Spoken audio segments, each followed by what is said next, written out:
Hello, welcome back to the reading of the poem of the Man God, written by Beth-Horon, Volume 4, Chapter 512, Part 1. The Undecided Young Man, Miracles and Admonitions at Beth-Horon. Excuse me, 17th October 1946, and Jesus is still in the mountains, followed by a crowd of people, in addition to the apostles and disciples. Some of the apostles are ex-shepherds who have perhaps been found when passing through some of the little villages. Jesus is climbing from a valley to a mountain along a road, the turns of which follow the side of the mountain, and is certainly a Roman road, and its unmistakable paving and well-kept maintenance to be found only in roads built and maintained by the Romans. People are traveling along it, either going down to the valley or up to the chain of mountains, the tops of which are crowned with towns or villages.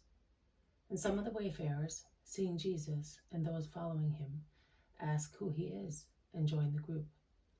Some watch only, some shake their heads and sneer. A squad of Roman soldiers catches up with them with heavy steps and jingling of arms and armor. They turn round to look at Jesus, who, leaving the Roman road, is about to take a Jewish one which climbs to the top where there is a village. It is a pebbly, muddy road because it has rained, and one's feet either slip on the stones or sink into the puddles. The soldiers, who are obviously making for the same town, after stopping for a moment, set out again, and people are compelled to move to the sides of the narrow road to make way for the squad that passes by in strict formation. Some insults are hissed in the air, but discipline prevents the soldiers en route column from giving sharp answers. They are once again near Jesus, who has moved aside to let them pass, and looks at them with his mild eyes, which seem to be blessing and caressing with their bright sapphire irises. And the stern faces of the soldiers brighten in a remembering smile which is not a sneering one. On the contrary, it is as respectful as a greeting. They pass by. The people resume walking behind the rabbi, who is in front of them all. A young man departs from the crowd and catches up with the master, greeting him respectfully. Jesus reciprocates the greeting. "I would like to ask you something, Master." "Tell me." "I listened to you by chance one morning after Passover, near a mountain not far from the gorges of the Chariot. Since then, I have been thinking that I also could be among those whom you call. But before coming, I wanted to have a very clear idea of what it is necessary to do and what must not be done. And I asked your disciples every time I met them, and some told me one thing, some a different one. And I was uncertain, almost frightened, because they all agreed on one thing, some more or less strictly, and that was the obligation to be perfect. I am a poor man, Lord, and God only is perfect.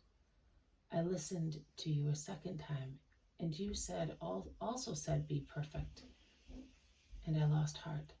The third time, a few days ago, I heard you in the temple, and although you were very severe, I felt that it was not impossible to become so, because I do not know myself how to explain it to myself and to you, but I felt that if it was something impossible, or it was so dangerous to wish to become so, as if one wanted to become a god, since you want to save us, you would not suggest it to us, because presumption is a sin. To want to be a god is the sin of Lucifer. But perhaps there is a way to be perfect, to become so without committing sin, and it is by following your doctrine, which is certainly a doctrine of salvation. Am I right?" "Yes, you are. So I continued to ask this one and that one, and when I heard that you were at Ramah, I came here. And since then, with my father's permission, I have been following you, And now I am more anxious to come. Come then. What are you afraid of? I don't know. I don't know myself. I ask, and every time, while it seems easy to me, and I make up my mind to come when I hear you, afterwards, thinking it over, and what is even worse, when I ask this one and that one, it seems too difficult to me. I will tell you how that happens. It is a snare of the demon to prevent you from coming. He frightens you with phantasms. He confounds you. He makes you ask those who are in need of light, as you are, why did you not come to me direct?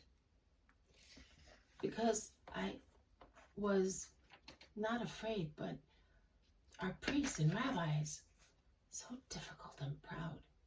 And you, I did not dare to approach you. But yesterday, at Emmaus, I think that I understood that I must not be afraid.